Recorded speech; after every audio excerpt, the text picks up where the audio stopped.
buongiorno e bentrovati. Uno sguardo alle ultime notizie.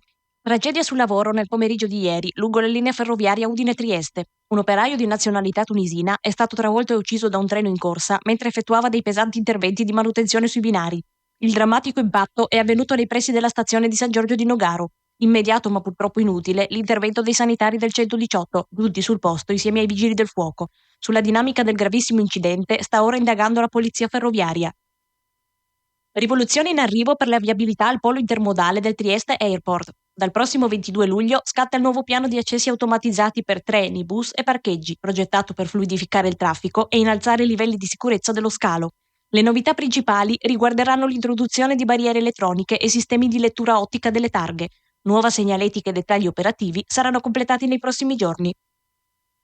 Doppio soccorso in elicottero per il soccorso alpino friulano. A Montenars, una 57enne udinese è scivolata lungo il sentiero delle cascate, finendo nella vegetazione. Recuperata con il verricello, è stata trasportata a Udine con varie contusioni. A Forni di Sopra, a 1900 metri di quota, un escursionista di nazionalità ceca si è fratturato una gamba ed è stato trasferito d'urgenza all'ospedale di Tolmezzo.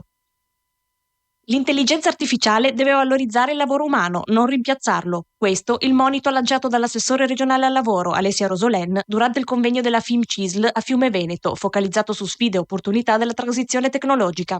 Secondo l'esponente della giunta, scontiamo un ritardo culturale sul tema.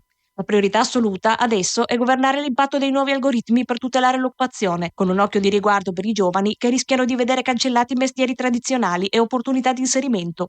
Al tavolo di confronto hanno partecipato anche esponenti del mondo accademico, di Confindustria e i vertici sindacali della CISL. Colpo di mercato per la pallanuoto Trieste in vista del prossimo campionato di Serie A1. La società Labardata ha blindato la porta ingaggiando con un contratto biennale João Pedro Fernandes, estremo difensore della nazionale brasiliana.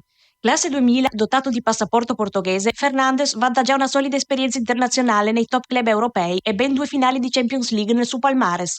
Entusiasta il neoacquisto, che si dice pronto a puntare al vertice sotto la guida del tecnico Willy Molina. E ora il meteo per la giornata odierna. Pelo in prevalenza variabile. Nella notte saranno possibili rovesci e temporali, anche localmente forti, più probabili sulla zona montana e sulle zone orientali. Dal pomeriggio rovesci e temporali diffusi, localmente forti. Sulla costa, specie a Trieste, verso sera soffierà bora moderata.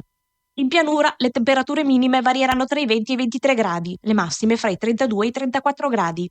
Sulla costa le temperature minime varieranno tra i 23 e i 26 gradi, le massime fra i 30 e i 32 gradi.